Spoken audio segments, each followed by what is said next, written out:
یہ جو پورا واقعہ ہے کبھی اس کو آپ ڈیٹیل کے ساتھ کتابوں میں مطالعہ فرمائیے گا. بے کعبہ ولادت بے مسجد شہادت، یہ تو ہے امیر المومنین کے فضائل میں سے کہ کعبے میں ولادت ہے، مسجد میں شہادت ہے، لیکن وہ جو کعبے میں ولادت کا جو پورا منظر ہے اور اس وقت کے جو واقعات ہیں وہ ضرور آپ کتابوں میں مطالعہ فرمائیے گا تو آپ کو بڑے اچھے اس میں واقعات ملیں گے اور اس پورے سینیریو کو سمجھنے میں اور آسانی رہے گی کہ امیر المومنین کی ولادت سے 3 دن قبل شہزادی فاطمہ بنت اسد خانہ کعبہ کے پاس تشریف لے گئیں اور وہاں پر پہنچ کر جملہ ارشاد فرمایا. شہزادی فاطمہ بنت اسد سلام اللہ علیہا، انہوں نے جملہ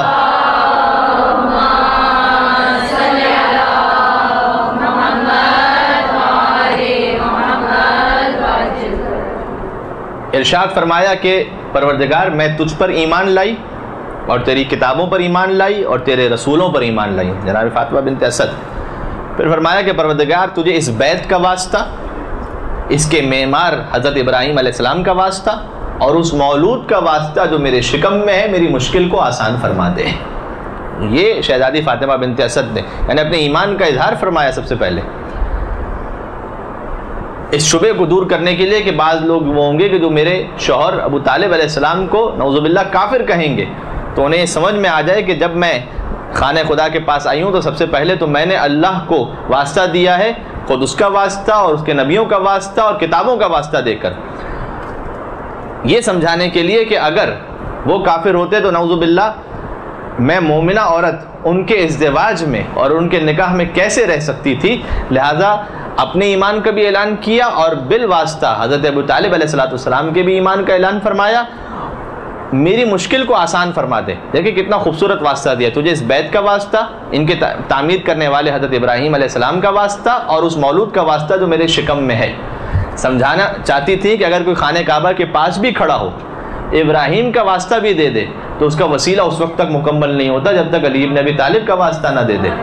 اس مولود کا واسطہ جو میرے شکم میں میری مشکل کو آسان فرما. اور اس وقت دیوار کعبہ شق ہوتی ہے، بالکل اس کے اپوزٹ سائڈ جو اس وقت باب رحمت موجود ہے بالکل اس کے دوسری طرف کا یہ واقعہ ہے.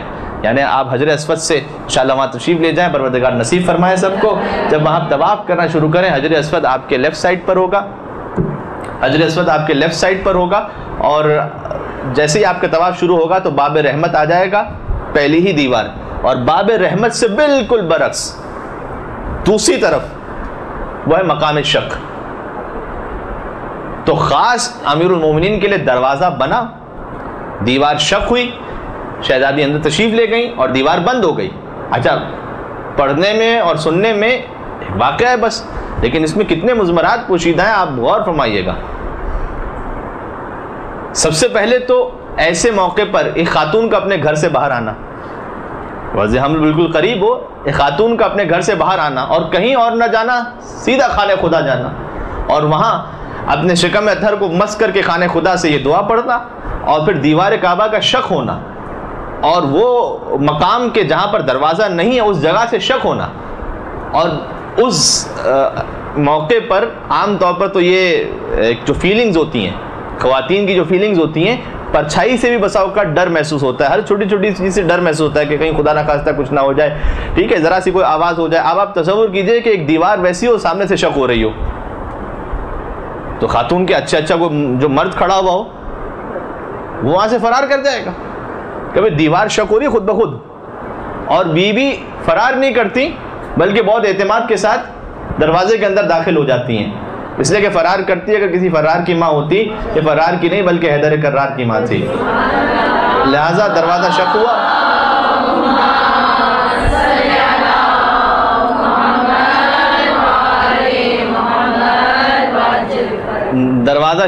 دیوار شق ہوئی اور بی بی اندر تشریف لے گئیں اس فکر کے بغیر کہ اندر میں جا رہی ہوں، اس حالت میں اندر کون میری مدد کو آئے گا، یہ دیوار پھر سے بند ہو گئی تو کیا ہوگا، میری اپنے کھانے پینے اور غذا کا کیا انتظام ہوگا، بچے کے لیے کیا انتظام ہوگا. بی بی مستقل براہ راست اندر تشریف لے گئیں اور جب اندر تشریف لے گئیں اور اس کے بعد وہ دیوار بند ہو گئی، 3 دن تک پورے مکہ میں خبر پھیل گئی اور لوگوں کا ہجوم تھا کہ بھئی یہ کیا ہو گیا.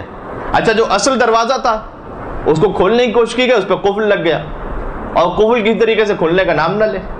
کہ بھائی فاطمہ بنت اسد اندر تشریف لے گئی تو قفل کھولا تو جائے, اندر کیا ہو رہا ہے اندر, اور ایک خاتون جو اندر ہے. اچھا تعجب کی بات یہ ہے کہ سارا مکہ آ گیا, نہیں آتے تو ابو طالب علیہ السلام نہیں آتے. آپ کو کہیں کسی روایت میں نہیں ملے گا کہ ابو طالب بھی پریشان ہو کر آ گئے کہ میری زوجہ اندر چلی گئی ہیں, ایک ولادت متوقع ہے, تو کیا میری زوجہ کا ہوگا, میرے بچے کا کیا ہوگا, وہ اطمینان سے گھر پر ہے. کیوں بھلا عقل اس الزام پہ حیران نہیں کہ کل ایمان کا پدر صاحب ایمان نہیں؟ اور محسن بانی اسلام اگر کافر ہے پھر تو اس دہر میں کوئی بھی مسلمان نہیں. تو اس وقت ابو طالب علیہ السلام تشریف نہیں لاتے. 3 دن تک سارا مکہ جمع ہو گیا, سارے مکے میں خبر پھیل گئی, اور 3 دن گزرنے کے بعد اسی مقام سے دیوار شق ہوتی ہے. شہزادی فاطمہ بنت اسد سلام اللہ علیہا باہر تشریف لاتی ہے, ہاتھ میں ایک نومولود بچہ موجود ہے. اس وقت بھی رسول اللہ تشریف لائے, ابو طالب تو اب تک نہیں آئے, اس لیے کہ وہ جانتے ہیں کہ میرا بیٹا جس اللہ کا نمائندہ ہے وہی اللہ اس کی حفاظت کرنے والا ہے, اور وہی ان کے رزق کا انتظام کرنے والا ہے.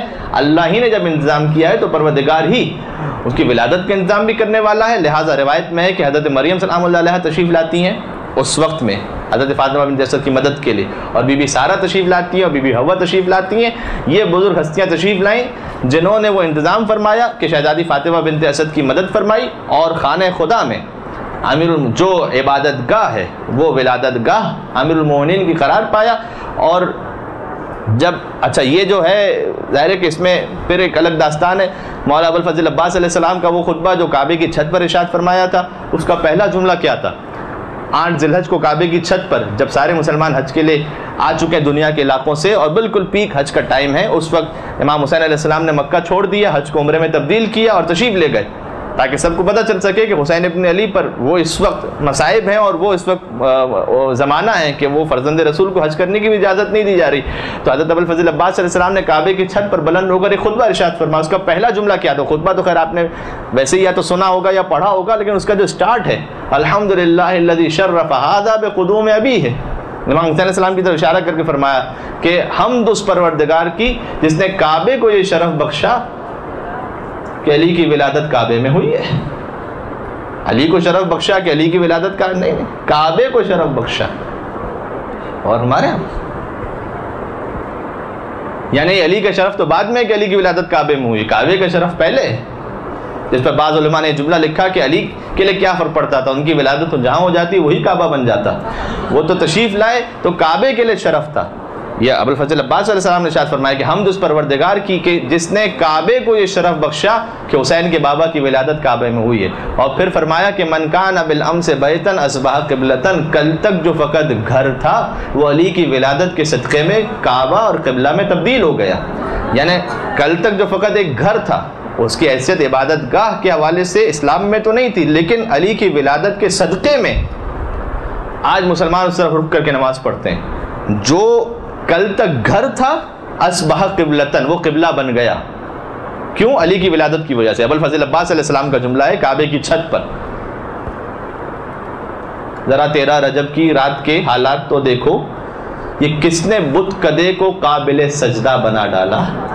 بت کدہ ہے نا وہ, یہ کس نے بت کدے کو قابل سجدہ بنا ڈالا, اور کہا ہے جس ابو طالب کو تم نے عمر بھر کافر, اسی کافر کی زوجہ نے اسے قبلہ بنا ڈالا. صلوات پر محمد وعلی محمد.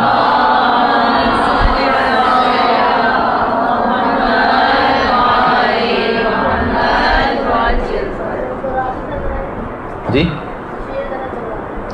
ذرا 13 رجب کی رات کے حالات تو دیکھو, یہ کس نے بت کدے کو قابل سجدہ بنا ڈالا.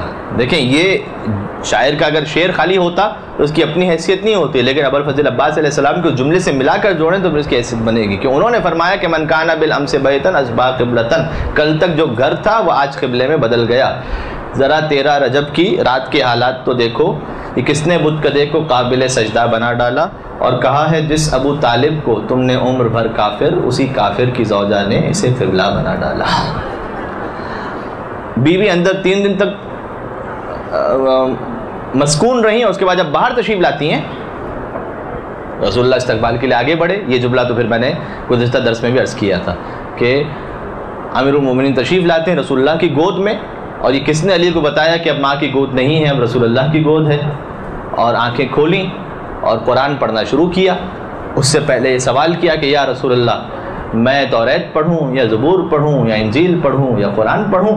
کہا کہ اے علی تم قرآن پڑھو، اور اس وقت امیر المومنین نے قرآن کی تلاوت کرنا شروع کی، سورہ مبارکہ مومنون کی، قد افلح المومنون، کہ یقیناً مومنین کامیاب ہو گئے۔ سورہ مومنون کا ابتدائی حصہ پڑھا۔ رسول اللہ نے اپنے وقت ولادت نہیں پڑھا تھا قرآن، لیکن علی نے قرآن پڑھا، اور قرآن پڑھ کر یہ سمجھا دیا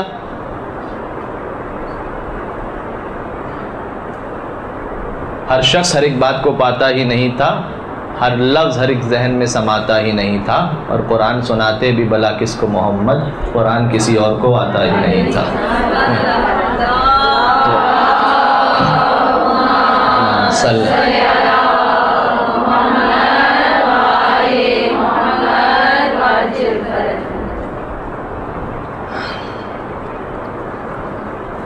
اس وقت امیر المومنین نے قرآن پڑھنا شروع کیا، سورہ مبارکہ مومنون کی تلاوت فرمائی۔ اچھا یہاں پر اب پہلے اچھا اس واقعے کو مکمل کر لو مختصراً، کہ پھر آنکھیں کھولی اور رسول اللہ نے اس وقت یہ فرمایا تھا کہ اے علی تو نے مجھے اپنی نظر سے مخصوص کیا، پہلی نظر سے، اور میں نے تجھے اپنے علم سے مخصوص کیا، یہ میں پڑھ چکا ہوں۔ جناب فاطمہ بنت اسد اس واقعے کے بعد امیر المومنین کو اپنے گھر لے آئیں، اور امیر المومنین کو ایک پارچے میں لپیٹ دیا گیا کہ اس وقت وہ پارچہ مولا امیر المومنین جو بالکل ابھی ولادت ہوئی امیر المومنین کی، انہوں نے ہاتھوں کو جنبش دی اور وہ پارچہ پھٹ گیا، اور پھر اس کے بعد ایک اور پارچے میں انہیں لپیٹا گیا، اور اس کے بعد پھر امیر المومنین نے ہاتھوں کو جنبش دی اور پارچہ پھر سے پارا ہو گیا۔ تو شہزادی فاطمہ بنت اسد سے مخاطب ہوتے ہوئے امیر المومنین نے کہا کہ یا امہ، اے مادر گرامی، میں اس وقت تسبیح کر رہا ہوں، لہٰذا مجھے تسبیح کرنے دیجیے، یعنی اس پارچے میں نہ لپیٹیں مجھے۔ اور پھر امیر المومنین کو ایک گہوارے میں ان کی والدہ گرامی نے، یعنی آپ تصور فرمائیے کہ اب ظاہر ہے کہ وہ جذبات اور وہ فیلنگز، جب میں بہت زیادہ اگر یہاں پر ایموشنل ہونا چاہوں گا تو پھر اگر وہ ایک مردوں کی محفل ہو رہی ہوتی تو اس میں کسی اور طریقے سے اس کو پھر بیان کرتا، لیکن ذرا ہم سب کے جذبات تھوڑا سا کنٹرول میں رہیں، لہٰذا میں بہت خصیرے سادے انداز سے لے کر چلتا ہوں کہ ایک نومولود بچہ اور امیر المومنین جیسا فرزند اگر جب کسی ماں کو عطا ہوا ہو، تو گہوارے میں شہزادی فاطمہ بنت اسد نے انہیں رکھا کہ وہ اژدہے والا مشہور واقعہ کہ وہ اژدہا امیر المومنین کے پاس آتا ہے، اور امیر المومنین نے اس اژدہے کے اسی گہوارے میں 2 ٹکڑے کر دیے، اور وہ اژدہا جس کے 2 ٹکڑے کیے تھے اس کی ایک خاص خصوصیت تھی۔ جب یہ 2 ٹکڑے ہو گیا، وہ اژدہا 2 ٹکڑے ہو گئے اس کے، تو لوگ آتے ہیں رسول اللہ کے پاس اور آ کر کہا کہ یہ کیا معاملہ ہو گیا، اس لیے کہ یہ اژدہا وہ تھا کہ جو ایک معیار تھا کہ ہم ہر نومولود بچے کے پاس اس اژدہے کو چھوڑ دیا کرتے تھے۔ اگر اژدہا ڈس لے اس بچے کو، اس کا مطلب یہ ہے کہ ہم یہ سمجھتے تھے کہ اس کے نسب میں کوئی شبہ ہے، اور اگر اژدہا اس پر حملہ نہ کرے تو ہم یہ سمجھتے تھے کہ نہیں، اس کا نسب صحیح اور سالم ہے۔ یہ اژدہا جو ہے وہ معیار تھا ہمارے لیے، ملاک تھا ہمارے لیے۔ تو یا رسول اللہ اب فیصلہ کیسے ہوگا؟ یہ تو بڑا مشکل معاملہ ہو گیا کہ علی نے تو گہوارے میں آ کر اس اژدہے کے 2 ٹکڑے کر دیے۔ گویا اس وقت رسول اللہ نے یوں جواب دیا ہو کہ وہ جو معیار تھا وہ باطل ہو گیا، اب یہ معیار جو ہے کہ جس کے دل میں امیر المومنین کی محبت ہے، اس کی خلقت پاکیزہ ہے، اب سے معیار یہ ہے۔ لہٰذا اب آگے والا جملہ میں نہیں کہوں گا، تو اتنا میں کہوں گا کہ اصحاب اپنے بچوں کو لایا کرتے تھے امیر المومنین کی خدمت میں، اور اگر بچہ دیکھ کر مسکرا دیتا تھا تو سمجھ جاتے تھے کہ ہاں اس کی خلقت صحیح اور سالم ہے اور پاکیزہ ہے۔ اور رسول اللہ نے یہ تربیت فرمائی تھی کہ جب رسول اللہ کے پاس بات اب آئے اور انہوں نے کہا کہ ہم نے بچوں کی خلقت کو دیکھنا چاہتے ہیں اور امتحان کرنا چاہتے ہیں، تو کہا کہ علی کے پاس لے آؤ، اور علی کے چہرے کو دیکھ کر اس کا چہرہ خوش ہو جائے، اس کا مطلب یہ ہے کہ اس کی خلقت صحیح اور سالم اور پاکیزہ ہے۔ تو یہ معیار پروردگار عالم نے عطا فرمایا امیر المومنین کے صدقے میں۔ بعض افراد نے، ظاہر ہے کہ جنہیں امیر المومنین کی کوئی فضیلت ہضم نہیں ہوتی، انہوں نے یہ کہا کہ یہ جو کعبے میں ولادت ہے اس میں کون سا ایسا کوئی بہت بڑا کمال ہے، اس لیے کہ حضرت فاطمہ بنت اسد ایک اتفاق تھا کہ وہ وقت ولادت خانہ کعبہ چلی گئیں. بھائی کہیں نہ کہیں تو انہیں جانا تھا، یا گھر میں رہنا تھا یا کہیں جانا تھا، اب وہ چلے گئے اتفاق سے خانہ کعبہ اور وہاں ولادت ہو گئی. تو اس میں کون سے فضائل کی بات ہے؟ یہ بعض علماء نے لکھا ہے کتابوں میں کہ اتفاقاً ولادت یہاں ہو گئی، کیونکہ وہ اتفاق سے اس وقت یہیں تشریف لے آئیں. تو اس پر علامہ ذیشان الجواہری صاحب علیہ اللہ، انہوں نے پورا ایک تفصیلی جواب لکھا اس کا کہ اگر یہ اتفاق ہی تھا تو کیا یہ بھی اتفاق تھا کہ وہ دیوار کعبہ کے پاس آتی اور آ کر دعا فرماتی کہ پروردگار تجھے اس مولود کا واسطہ کہ میری مشکل کو آسان فرماتے؟ اور کیا یہ بھی اتفاق تھا کہ دیوار کعبہ شق ہو جاتی؟ کیا یہ بھی اتفاق تھا کہ وہ دیوار میں شق ہونے کے بعد اندر تشریف لے جاتی؟ کیا یہ بھی اتفاق تھا کہ دیوار خود بخود بند ہو جاتی؟ کیا یہ بھی اتفاق تھا کہ 3 دن تک اندر رہتی، نہ ماں کو کوئی نقصان پہنچے نہ بچے کو کوئی نقصان پہنچے؟ کیا یہ بھی اتفاق ہے کہ 3 دن بعد دیوار کھلے اور فاطمہ بنت اسد اطمینان کے ساتھ باہر آئے؟ کیا یہ بھی اتفاق ہے کہ بچے کی آنکھیں بند ہیں اور جیسے ہی آغوش مادر سے آغوش رسالت میں آئے تو علی نے آنکھیں کھولیں اور قرآن پڑھنا شروع کیا؟ کیا یہ بھی اتفاق ہے کہ قرآن کی تلاوت میں سورہ مبارک مومنون کی تلاوت کرنا شروع کی اور فرمایا کہ قد افلح المومنون، یقیناً مومنین کامیاب ہو گئے، اور رسول اللہ نے دیکھ کر کہا کہ ہاں علی تیرے صدقے میں کامیاب ہو گئے؟ اگر یہ سارے ہی اتفاق ہیں، ذیشان الجواہری صاحب لکھتے ہیں اگر یہ سارے ہی اتفاق ہی ہو رہے ہیں تو کیا کہنا اس علی کا کہ جس کے اتفاق کی منزل دوسروں کے اختیار سے آگے بڑھ جائے؟ بھائی سارا ہی اگر اتفاق ہو رہا ہے تو دوسروں کا اختیار ہی اس مقام تک نہ پہنچ سکا جہاں علی کا اتفاق پہنچ گیا. تو اگر علی کے اتفاق کی منزل آ جائے تو عبادت گاہ علی کی ولادت گاہ بن جائے، اور اگر اختیار کی منزل آ جائے تو علی کی ایک ضربت ثقلین کی عبادت سے افضل ہو جائے.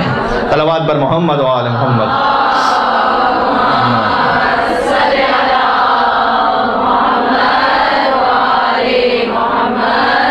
ایک یہ اعتراض کیا گیا جو میں نے آپ سے ڈسکس کر لیا کہ یہ تو ایک اتفاق تھا، اس فضیلت پر ایک اعتراض یہ ہے. ایک اور اعتراض یہ کیا گیا کہ جب فاطمہ بنت اسد وہاں تشریف لے گئی تو خانہ خدا میں بت رکھے ہوئے تھے، تو در حقیقت وہ تو نعوذ باللہ من ذالک ان بتوں سے وہاں مانگنے کے لیے تشریف لے گئی تھیں. اور اس میں کیا آپ فضیلت کی بات کر رہے ہیں کہ خدا کا گھر اور یہ وہ بتوں نعوذ باللہ ان کی پرستش کرتی تھیں، وہاں تشریف لے گئیں اور وہ موقع تھا تو بتوں سے مانگنے کے لیے وہاں چلی گئیں اور وہاں علی کی ولادت ہو گئی. علماء نے یہ لکھا اپنی کتابوں میں، بعض متعصب علماء نے یہ لکھا ہے. اس کا بھی جواب یوں دیا گیا کہ اگر اسے آپ مان لیں اس کا مطلب یہ ہے کہ چونکہ وہاں پر بت موجود تھے لہٰذا نعوذ باللہ من ذالک شہزادی فاطمہ بنت اسد ان کے ایمان میں ڈاؤٹ پیدا کیا جا رہا ہے اور شک پیدا کیا جا رہا ہے کہ شاید بتوں سے مانگنے گئی تھیں. تو اگر تصور فرمائیے کہ آج تک خانہ خدا میں وہ بت رہ جاتے تو ہر مسلمان کی اور مومن کی عبادت ڈاؤٹ فل نہیں ہو جاتی کہ پتہ نہیں خدا کے گھر کی طرف رک کر کے نماز پڑھ رہا ہے یا بتوں کی جانب رک کر کے نماز پڑھ رہا ہے. تو اب اس کا احسان مانیے کہ جو بت شکن تھا کہ جس نے بتوں کو توڑ دیا اور اس کی ایک بت شکنی کی وجہ سے سارے جتنے مسلمان تھے ان کی عبادت میں خلوص پیدا ہو گیا اور ان کی عبادت یقین کی منزل تک پہنچ گئی. اس لیے کہ اگر علی کی ماں کے ایمان میں نعوذ باللہ یوں شک کیا جا سکتا ہے تو پھر جتنے اصحاب وہاں اس وقت خانہ خدا کی طرف رک کر کے نماز پڑھ رہے تھے سب کی عبادتیں ڈاؤٹ فل ہو جائیں گی. اور یہ صدقہ ہوگا امیر المومنین کی اس بت شکنی کا کہ علی نے اس بت شکنی کے ذریعے سے تمام اولین سے لے کر آخرین تک سب کی عبادتوں کو بچا لیا اور اس میں یقین کو پیدا کر دیا. اچھا یہ ایک حد تک میں نے اس واقعے کو آپ کے سامنے گزارش کیا. جب تک علی کے درس سے درس نہ لیں تو ان فضائل کو سننا اور ان کا بیان کرنا اس کا جو حقیقی مقصد ہے وہ پورا نہیں ہو پائے گا. میں آپ سے گزارش کروں گا درس بھی ظاہر ہے کہ امیر المومنین کے مکتب سے کتنے حاصل کیے جا سکتے ہیں خود نہج البلاغہ کی صورت میں. ایک کام ضرور کیجیے گا کہ کلمات قصار میں نہج البلاغہ کا تیسرا حصہ اس میں 150 150 150 وہ جو وصیت ہے مولا کی وہ جا کر ضرور دیکھیے گا، اس لیے کہ اس میں خود کسی نے مولا علی علیہ السلام سے کہا تھا کہ مولا مجھے کچھ نصیحت اور موعظہ فرمائیے، اور امیر المومنین نے ایک مختصر سا خطبہ ارشاد فرمایا کہ جس کے آخر میں سید رضی نے یہ لکھا کہ اگر نہج البلاغہ میں کچھ نہ ہوتا صرف یہ خطبہ ہوتا تب بھی انسانیت کی ہدایت کے لیے کافی تھا. وہ ایسا جی سید رضی نے یہ کہا اس خطبے کے بارے میں کہ اگر کچھ نہ ہوتا نہج البلاغہ میں صرف وہ ہوتا تو انسانیت کی ہدایت کے لیے کافی تھا. لہذا وہ خطبہ ضرور جا کے مطالعہ فرمائیے گا. بہت سارے امیر المومنین کے کلمات میں سے ایک میں نے اس لیے مینشن کیا تاکہ ہم فوکس رہ سکیں. اگر میں جنرل آپ سے کہتا کہ نہج البلاغہ جا کے پڑھیں تو پھر نہیں سمجھ میں آتا کہ کہاں سے پڑھیں اور کیا دیکھیں. آپ خطبہ نمبر 150 جا کر دیکھیے گا. ویری پریسائز وہاں پر جا کے بالکل امیر المومنین سے جب کسی نے کہا کہ مولا مجھے کچھ نصیحت یا موعظہ فرمائیے تو اس وقت امیر المومنین نے یہ سارا بیان فرمانا شروع کیا. اور اس کے چند کلمات ہیں وہ میں آپ کے سامنے گزارش کر دوں کہ علی کیسا چاہتے تھے, اپنے شیعہ کو کیسا دیکھنا چاہتے تھے. اس میں مولا علیہ السلام نے کہا ہے کہ دیکھو ان لوگوں میں سے نہ ہو جانا, یعنی ایسے نہ ہونا تم, ٹھیک ہے, اسے خود بخود انسان سمجھ لے کہ ہمیں کیسا ہونا چاہیے, کہ ایسے نہ ہونا, ایسے نہ ہونا, ایسے نہ ہونا, ایسے نہ ہونا, پورا خطبہ ارشاد فرمایا کہ جو اس کا پہلا جملہ ہے کہ لا تکم ممن یرجو الآخرۃ بغیر العمل, دیکھو ان لوگوں میں سے نہ ہو جانا جو عمل کے بغیر آخرت کی امید لگاتے ہیں. بالکل پہلا جملہ بہت واضح اور جس کو ہم کہتے ہیں نا کہ کیٹیگوریکلی مولا علیہ السلام نے ارشاد فرمایا کلیئر کہ ان لوگوں میں سے نہ ہونا ہرگز جو بغیر عمل کے آخرت کی امید لگاتے ہیں. وَيُرَجِّ التَّوْبَةَ بِطُولِ الْعَمَلِ, ان لوگوں میں سے نہ ہو جانا کہ جو ان لوگوں میں سے نہ ہو جانا جو لمبی عمر کا بہانہ بنا کر توبہ کو ملتوی کر دیتے ہیں, ٹال دیتے ہیں, فوراً اگر گناہ ہو جائے فوراً توبہ کرنا. وَيُرَجِّ التَّوْبَةَ بِطُولِ الْعَمَلِ يَقُولُ فِي الدُّنْيَا بِقَوْلِ الزَّاهِدِينَ وَيَعْمَلُ فِيهَا بِعَمَلِ الرَّاغِبِينَ إِنْ أُعْطِيَ مِنْهَا لَمْ يَشْبَعْ وَإِنْ مُنِعَ مِنْهَا لَمْ يَنْهَ يعجز عن شکر ما اوتی یبتغی الزیادۃ فیما بقی ینہا ولا ینتہی یأمر بما لا یأتی یحب الصالحین ولا یعمل عملهم ویبغض المذنبین وهو احدهم. پورا خطبہ ہے, بہت اچھا خطبہ ہے. مولا علیہ السلام نے ارشاد فرمایا, میں اس کا تھوڑا سا ٹرانسلیشن آپ کے سامنے پڑھ دوں, علی کیسا دیکھنا چاہتے ہیں. فرمایا کہ ان لوگوں میں سے نہ ہو جانا کہ جو بغیر عمل کے آخرت کی امید لگاتے ہیں, ان لوگوں میں سے نہ ہو جانا کہ جو لمبی عمر کا بہانہ بنا کر توبہ کو ملتوی کر دیتے ہیں, ان لوگوں میں سے نہ ہو یأمر بما لا یأتی, اس چیز کا حکم دیتے ہیں جس پر خود عمل نہیں کرتے. ینہا ولا ینتہی, دوسروں کو برائیوں سے روکتے ہیں لیکن خود نہیں روکتے. یعجز عن شکر ما اوتی, جو اللہ دیتا ہے اس کا شکر ادا کرنے سے عاجز ہوتے ہیں. ویبتغی الزیادۃ فیما بقی, اللہ سے چاہتے ہیں کہ ہمیں اور بھی دے, شکر لیکن ادا نہیں کرتے. یحب الصالحین ولا یعمل عملهم, صالحین سے محبت تو کرتے ہیں لیکن ان کے جیسا عمل نہیں کرتے. ویبغض المذنبین وهو احدهم, مذنبین سے بغض تو رکھتے ہیں لیکن خود انہی میں سے ہوتے ہیں, خود ان گناہ گاروں میں سے ہوتے ہیں. بہت اچھا خطبہ ہے, شاید نہیں معلوم میں نے پہلے یہاں پر پیش کیا نہیں کیا. ایک منٹ کی بات ہے, 2 منٹ کی اس کو پڑھ دوں یہاں پر. نجف اشرف جہاں علی کا جوار ہے, آدم اور نوح علیہ السلام بھی وہیں پر مدفون ہیں, اور پروردگار انشاءاللہ آپ کو دیکھنا نصیب فرمائے بار بار کہ آپ نجف تشریف لے جائیں, اس گنبد کو دیکھیں, اس زری کو دیکھیں. وہ جو وہاں پر ایک ہیبت ہے اور وہاں پر جو جلال علوی ہے وہ انسان محسوس کرتا ہے کہ جب وہاں پر پہنچتا ہے اور خود اس طلائی دروازے کو جب انسان دیکھتا ہے تو اس میں جو امیر المومنین علیہ السلام کا عشق اور معرفت وہ محسوس ہوتی ہے اسے, اور اس زری کو دیکھ کر, اس گنبد کو دیکھ کر. وہاں پر مولا کے صدقے میں حوض علمیہ پچھلے 1000 سال سے قائم ہے الحمدللہ. وہاں پر ایک ہندوستان کا طالب علم تھا اور کئی روز کے جب فاقے ہو گئے تو مولا علیہ السلام کی قبر مطہر کے پاس آتا ہے اور آ کر کہا کہ اے علی, آپ مجھے کچھ یہاں پر عطا کیجئے, میں ہندوستان سے آیا ہوں اور میں یہاں پر بہت فاقے سے ہوں, تو میں فاقے سے ہوں تو مجھے عطا کیجئے. مولا علیہ السلام کی قبر کے پاس بہت رو کر وہ سو گیا. تو مولا علیہ السلام کو خواب میں دیکھا, مولا نے کہا دیکھ علم چاہیے تو اس بھوک میں, علم کے لیے قربانی دینا پڑے گی, اگر دولت چاہیے تو واپس چلا جا ہندوستان, وہاں پر ایک راجہ ہے, اسے جا کر کہہ بے آسمان روت وقار آفتاب کو, آسمان پر پہنچتا ہے اور آفتاب یعنی سورج بن جاتا ہے. وہ بیدار ہوا, اس نے کہا کہ مولا علم تو بعد میں بھی لے لیں گے, ابھی کھانا ہی دے دیں. تو امام نے کہا کہ پھر تو تجھے ہندوستان جانا پڑے گا. تو وہ ہندوستان پہنچا, وہاں پر تفصیلی بات ہے, ہندوستان وہاں پر پہنچا اور وہاں پر راجہ کے پاس بڑی مشکل سے پہنچا, اور اس نے دور سے اس راجہ کو جو شکار کے لیے نکلا ہوا تھا دور سے کہا کہ بے آسمان روت کار آفتاب کو, آسمان پر پہنچتا ہے آفتاب بن جاتا ہے. سوچ رہا تھا پتہ نہیں جملے سے کیا ہوگا, مجھے تو دولت چاہیے. مولا نے کہا یہ جملہ کہو, اور جیسے اس بادشاہ نے جملہ سنا قریب بلایا, کہا تو نے کیا کہا؟ کہا میں نے اتنا کہا کہ آسمان پر پہنچتا ہے آفتاب بن جاتا ہے. کہا جتنی زمینیں جو دیکھ رہا ہے نا اس میں سے آدھی تیری ہوئی, جتنا میرا خزانہ ہے اس میں سے آدھا تیرا ہوا, یہ میری سلطنت ہے اس کا ولی عہد تو ہو گیا. اس نے کہا حضور کیا بات ہے یہ, آپ سب کو جتنا عطا فرما رہے ہیں؟ تو بادشاہ نے یہ کہا کہ میں نے علی کی شان میں ایک منقبت کہی تھی جس میں ایک شعر ایسا کہا تھا کہ پہلا مصرع کہہ دیا تھا اور دوسرا سمجھ میں نہیں آ رہا تھا, سوچ رہا تھا کہ دوسرا مصرع کیا کہوں. بہت میں نے سوچا کوئی علی کی شان کے اعتبار سے پورا نہیں اترا, تو میں نے مولا علی سے منت مانی تھی کہ اگر کوئی دوسرا مصرع مجھے لا کر سنا دے تو آدھی ملکیت اپنی زمینیں اسے دے دوں گا, آدھی جائیداد اسے دے دوں گا, آدھا خزانہ اسے دے دوں گا. تو نے ایسا مصرع مجھے لا کر سنایا کہ ایسا میرے دل پہ لگا کہ اس سے بہتر کوئی علی کی شان میں مصرع ہو نہیں سکتا تھا. اب میں مصرع مکمل کرتا ہوں اسے کہ وہ پہلا مصرع کیا تھا کہ جس پر دوسرا مصرع کہا گیا، لیکن اتنا سمجھ میں آ گیا کہ امیر المومنین جسے مصرع چاہیے تھا اسے مصرع دے دیا، جسے دولت چاہیے تھی اسے دولت دے دی۔